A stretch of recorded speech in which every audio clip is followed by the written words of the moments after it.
Indian চ্যানেলগুলো চলে অবাধে, দেশের কালচার নষ্ট হচ্ছে এই চ্যানেলগুলোর কারণে। ইন্ডিয়ায় আমাদের দেশের একটা চ্যানেলও চলে না, এই ব্যাপারে আপনারা কি বলেন? ইন্ডিয়ান চ্যানেল আমাদের পুরো কালচারটাই চেঞ্জ হয়ে যাচ্ছে। ইন্ডিয়ান কালচারের মতো কিন্তু আমাদের কালচার না। তার কিছু জিনিস সিরিয়ালে এমন কিছু জিনিস দেখায়, এটা আমাদের ফ্যামিলিতে অনেক বেশি ইফেক্ট করতেছে। এটা আসলে ফ্যামিলি ভেঙে যাচ্ছে, অনেক বাজে কিছু জিনিস হচ্ছে। এটা বন্ধ করে দেওয়াই আমার কাছে বেস্ট মনে হয়। মানে কালচার নষ্ট হয়ে যাচ্ছে আমাদের দেশে, আমাদের যে ফ্যামিলি বন্ডিংটাও নষ্ট হয়ে যাচ্ছে। আর আমাদের যে চ্যানেল ওরা কেন দেখায় না, আসলে আমরা ওদেরকে প্রতি দেখাচ্ছি এত ইন্টারেস্ট কেন ইন্ডিয়ার প্রতি, এটা আমি নিজেও জানি না আসলে। হ্যাঁ, তা তো অবশ্যই, কারণ আমাদের দেশের যে কালচারগুলো তো ইন্ডিয়ান ফলো করতেছে না। মেনলি হচ্ছে ইসলামের দিক থেকে ওরা তো প্রত্যেকটা অনুষ্ঠানে মানে ওদের মানে ধর্মগুলোকে তুলে ধরতেছে। আদার যে ধর্মগুলো ওগুলো তো মানে একদমই ডেবে যাচ্ছে। তো আমরা যে মুসলিম কান্ট্রিতে বসবাস করি সেই হিসেবে তো ইন্ডিয়ান চ্যানেলটা আসলে আমাদের জন্য প্রযোজ্য না। আর আমরা আমাদের দেশে বিশেষ করে ওদের কালচারগুলো ফলো করে এমনি মানে বিশেষ করে যুব সমাজটা নষ্ট হচ্ছে বেশি। এর জন্য মনে করি ইন্ডিয়ান চ্যানেলটা বন্ধ করে দেওয়াই। আজকেই খাইছি, বাট তারপরেও হচ্ছে দামের যে অবস্থা। আমাদের দেশের ইলিশ মাছ আমরা খাইতে পারি না কেন? এইটা হচ্ছে বড় প্রশ্ন, বড় জানতে চাই এত দাম কেন হবে? আমাদের দেশে মাছ উৎপাদন হয়, ধরা পড়ে। এমন অনেক অনেক ফ্যামিলি আছে যে ইলিশ মাছকে স্বপ্ন মনে করে। আর আমরা তো এখন একটা ঐতিহ্য মনে করি যে একটা অনুষ্ঠান হলো তখন ইলিশ মাছ।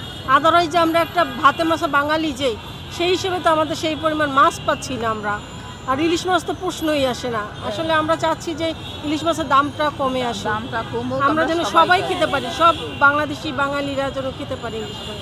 আমার দেশের মাছ আমরা খেতে পারি না, এইখানে কষ্ট লাগে যে এই মাছগুলো কোথায় যায়। সবার তো খাইতে ইচ্ছা করে কিন্তু পারতেছে না তো সবাই, তো কিছুই দেখতে পাচ্ছি না, কিছুই তো দেখতে না। না এখন একটুও কমে নাই। গতকালকে তো ইলিশ মাছ 1500-1600 টাকা করে কেজি আনা হয়েছে, তাহলে কমলো কোথায়?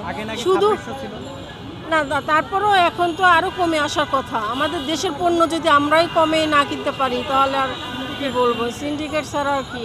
শুধু ইলিশ মাছ না, কিছু কিছু দ্রব্য মূল্য আছে যে একদম ঊর্ধ্বগতি, তো এটা আসলে কমানো, অতি শীঘ্র কমানো উচিত। এখন তো আওয়ামী লীগ নাই, এখন তো যারা আসছে, আমাদের তো অনেক বড় আশা ছিল আমরা ইলিশ মাছ কম দামের মধ্যে কিনতে পারবো এবং খাইতে পারবো। সবাইকে নিয়ে, ছোট বড় গরিব দুঃখী সবাইকে নিয়ে। না না, অসম্ভব। আমরাই কিনতে গেলে 5 বার ভাবতে হয় যে এত টাকা দিয়ে একটা মাছ নেব।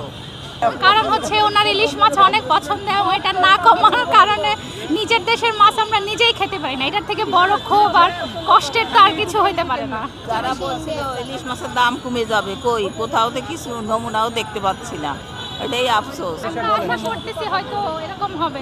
কেবল তো নতুন সরকার বসলো, হয়তো বা সব জিনিস চেঞ্জ করতে, নিয়ম রুলস চেঞ্জ করতে একটু টাইম লাগবে। তো আশা করি যে হবে ইনশাল্লাহ ভবিষ্যতে।